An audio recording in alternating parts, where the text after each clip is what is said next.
Hello, everyone. This is Dino Chris from Prehistoric, and this is Prehistoric Special Episode number 238. We're going to be talking about an armored dinosaur. This is from a request from a fan, and so I agreed to do it.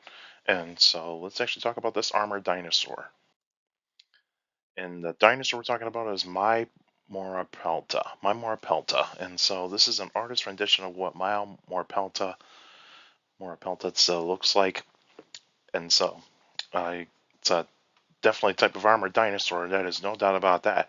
And I'll go into more detail about this dinosaur once we get a little bit more into the information. And so let's actually keep going. So some information about Mymoorapelta. The name means shield of Mygot More.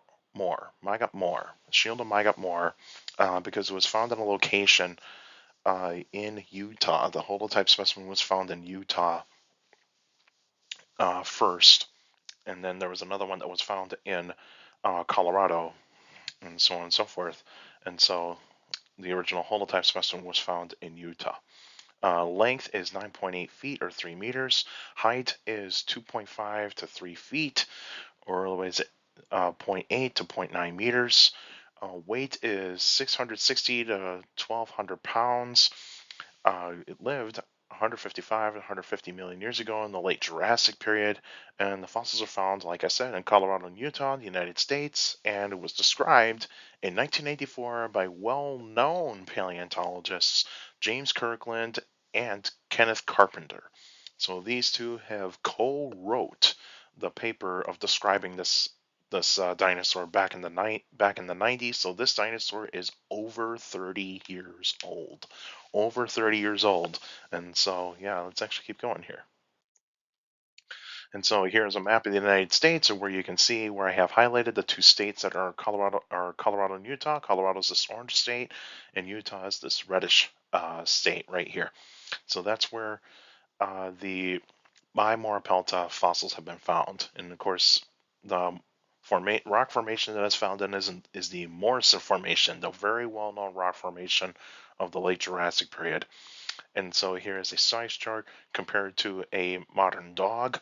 And so Mymoorapelta would actually be considered to be around the same size in terms of height as a domesticated dog, like say a yellow lab. And so that's or Labrador, basically whatever you want to call it.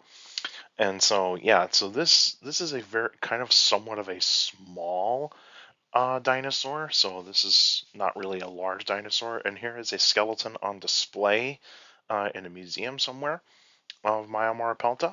And so this is a skeleton. Could not find any like artist rendition of the holotype specimen. And so yeah, so I believe majority of the bones have been found of Mymoorapelta, but I don't know for certain. But let's actually keep going. More information about Mymoorapelta. It is part of the Ankylosauria family, and it is in the Nodosauridae, but it could be in the Ankylosauridae because that is a big debate uh, amongst paleontologists, especially the Nodosaur and Ankylosaur specialists.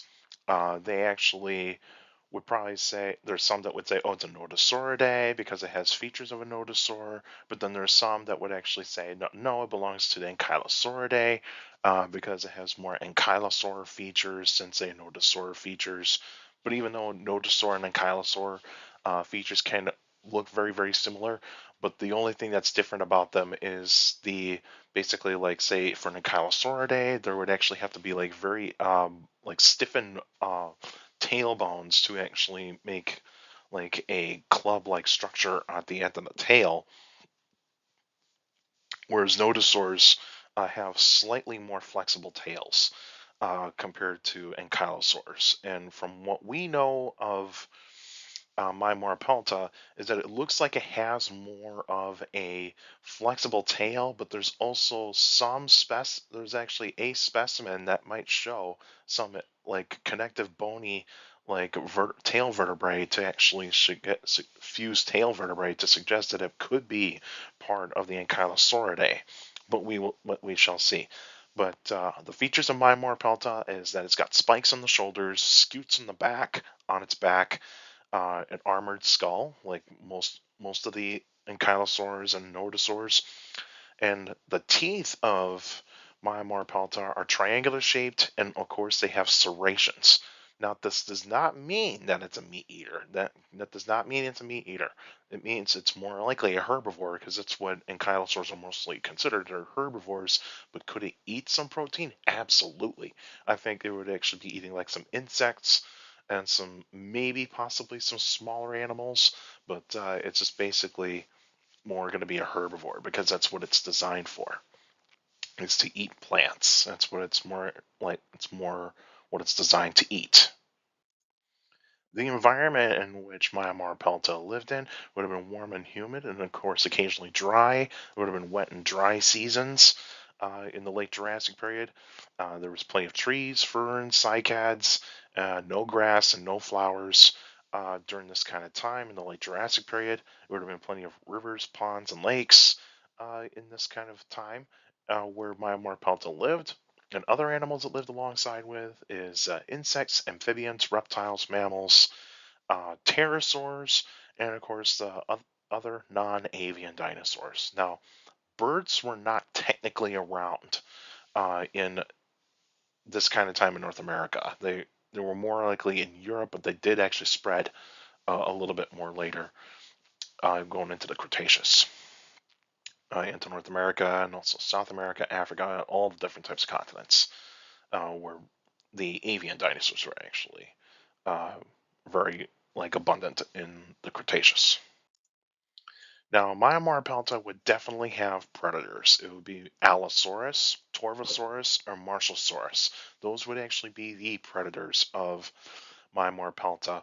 Now, more likely it's going to be Allosaurus that would more likely go after Mymoorapelta, but of course, all of these predators would have to would actually keep their distance from Mymoorapelta because if you got huge spikes sticking out of your shoulders and possibly some triangular types of spikes that are actually at the base of your tail, these predators are going to be very very cautious. Now, I would say Torvosaurus would actually be able to use its like front limbs to be able to flip Mymoorapelta over to be able to get to the soft underbelly and to be able to feast. Now, Allosaurus could possibly do it the same way, but Marshallsaurus is a bit smaller than those two, so I would probably say that Marshallsaurus would actually come into contact with Mymoorapelta a bit more, but Allosaurus would more likely definitely be the main predator of Mymoorapelta. But like all these guys were definitely going after this one.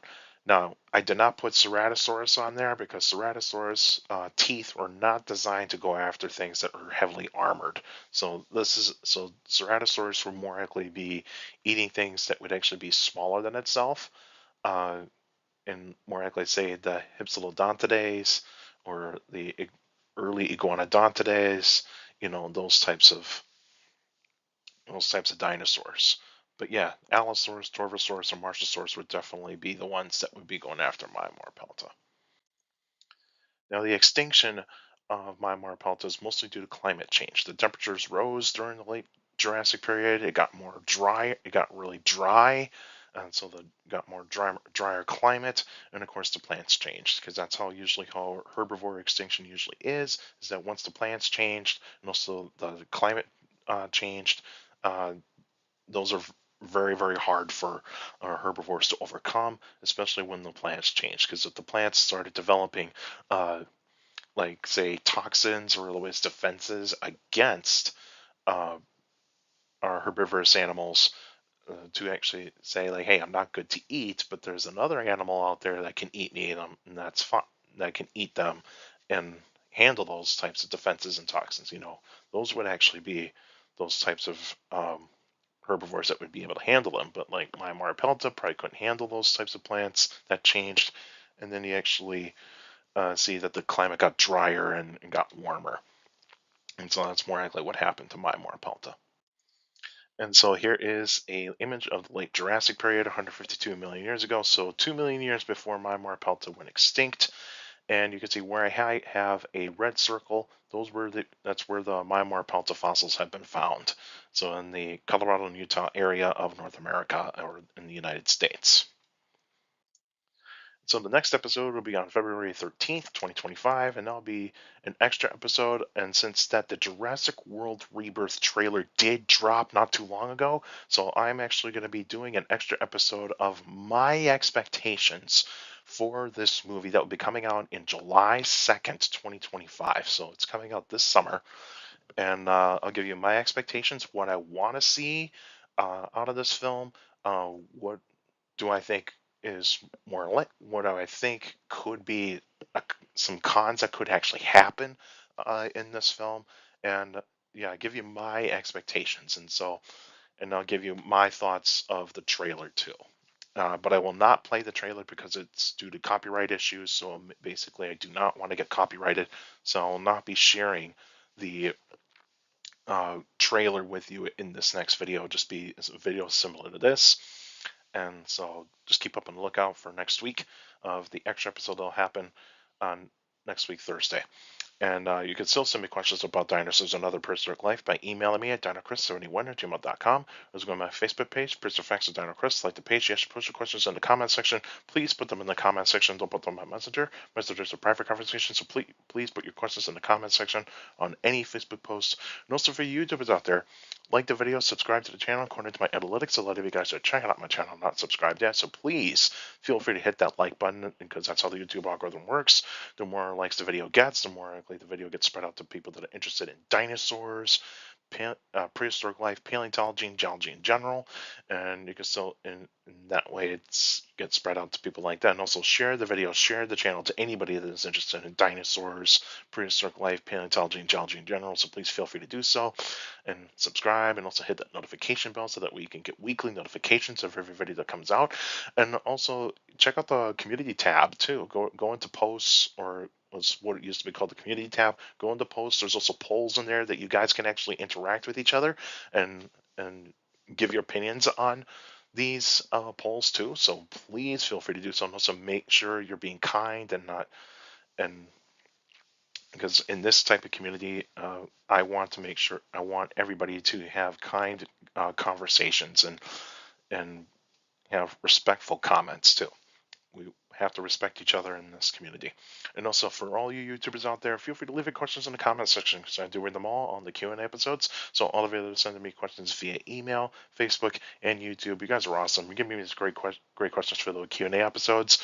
So keep up the great work, and also make sure you keep your questions short to the point. You can also follow me on Instagram at down.crest.pf. I post pretty cool stuff on there. So follow me on Threads, same thing, at down.crest.pf. I post pretty cool stuff on there as well. Also, take care of the people around you, and also for younger people out there to mix the list, your parents, your teachers, and your guardians is the best motivation you could have for good education. It's very important to have a good education. With a good education, you're going to get a good job in the future. That's it for now, and I will see you guys next time.